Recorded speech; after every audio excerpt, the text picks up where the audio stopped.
What's up, guys? Patch 1.05 for Rocket League is finally upon us. Today we're taking a look at the details that come with that patch. Stick around to learn more.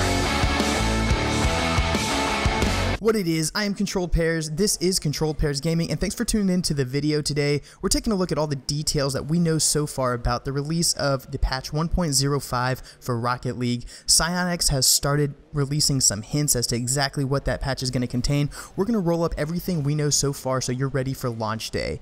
Everything that you're going to hear today, I've sourced either on screen with screenshots of articles or tweets, or I am going to verbally provide you with exactly what that source is so that you know all the information is completely legit. Let's start with the release window. So on September 3rd, the official Rocket League Twitter account made several tweets that stated that within the next 2 weeks, specifically they said in 2 weeks or less, that 1.05 is going to release. However, just a few hours later, the exact same account said that next week they will be releasing 1.05 while they were discussing some server maintenance stuff. So conflicting information. I'm tempted to go towards that later tweet, which puts the window within next week, which means 1.05 will be out but no later than 13 September. However, that 2-week window gives them until the 17th of September.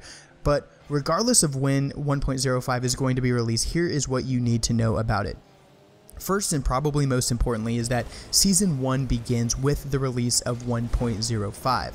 That means ranked play is going to get a lot more competitive and it's going to be a lot more challenging. You can expect a sprint right out of the gate for people trying to climb the ladder. If you've noticed, over the last 3 or 4 weeks since the launch of the game, ranked play has gotten considerably harder. Initially, I was winning games really consistently. However, I seem to have capped out right about 800 rating now because people are starting to get better, and you can only anticipate that it's going to become more challenging. So I definitely encourage you guys to come out the gate at 1.05 for the beginning of ranked play Season 1 and really give it your all to climb the ladder as fast as possible. Some smaller stuff that you can expect in 1.05 is Psyonix has added a Find New Match button at the end of ranked gameplay screens or all gameplay screens. So rather than now backing back out to the dashboard or the main screen and then having to re-queue to find another match, you can just click Find a New Match right there on screen, which is awesome and it's really convenient. However, they have also said that if you are doing ranked 3v3 or ranked 2v2 and you're doing it as a solo player, you will not be able to queue again with members of the same lobby. And the reason for that is that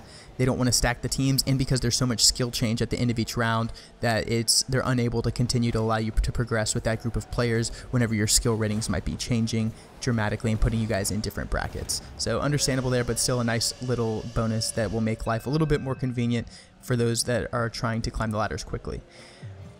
Next up, we've got a little piece of controversial news. So in a tweet, as well as confirmed by PC Gamer in an article, 1.05 will allow PC players to filter out PS4 players. The way the tweet is phrased and the way the article captures it, it doesn't seem like PS4 players will be able to filter out PC players, but should a PC player choose to not want to play with the console player, he will be able to do that.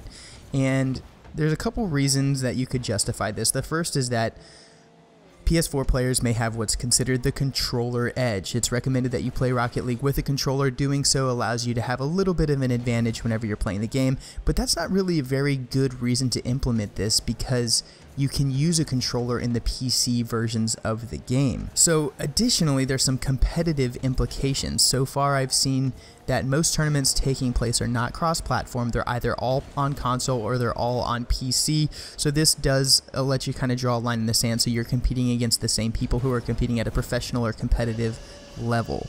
But most importantly, maybe there's some definite cultural differences between PC gamers and console gamers as a whole, and particularly within the Rocket League community. You might have noticed this whenever you're listening to people in voice chat whenever you're playing the game. I'm not going to necessarily attribute anything to either groups of players because I don't want to piss anybody off, but there is definitely some cultural differences between the two groups of people, and you know, it'll give the opportunity to draw a line in the sand. The one bad thing, though, I think, is that a cross-platform game is supposed to have a big community, and Rocket League has had a very good community so far, and now we're kind of voluntarily drawing a line in the sand to separate that community into two groups, which I don't think is necessarily the best thing. But moving on, 1.05 is also going to include a music player so that you can customize the music that you're hearing during the game. That's kind of cool.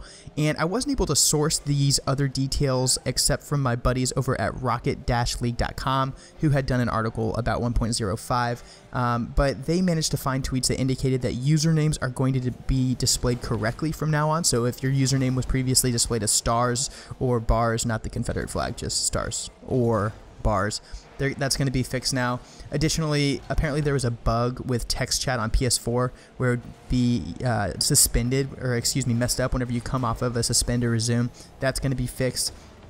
And finally, there's going to be improved save game corruption protection, which is a bonus. I haven't had any issues with that, but I suppose some people have.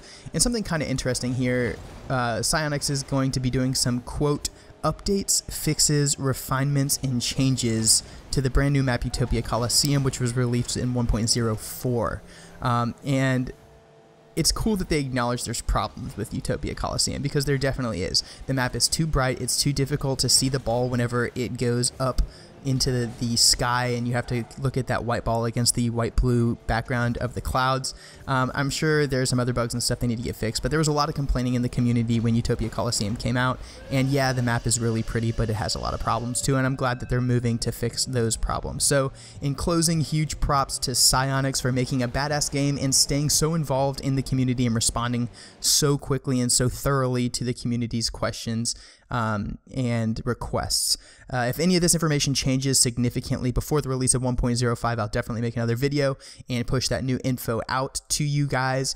And thanks for watching this one. If you're interested in learning a little bit more about my channel and what I do, check out that video on the left. That is a quick roll-up, a quick explanation for what I do on YouTube and why I do what I do on YouTube. If you like Rocket League and you're interested in seeing some of my other Rocket League videos, check out that video on the right. And if this is your first time visiting the channel, please consider subscribing. I'd really appreciate it, and I take a lot of pride in pushing out this high-quality gaming content, whether it's Rocket League or a myriad of other awesome games. Thanks for watching, guys, and until next time, this is Controlled Pairs, signing off.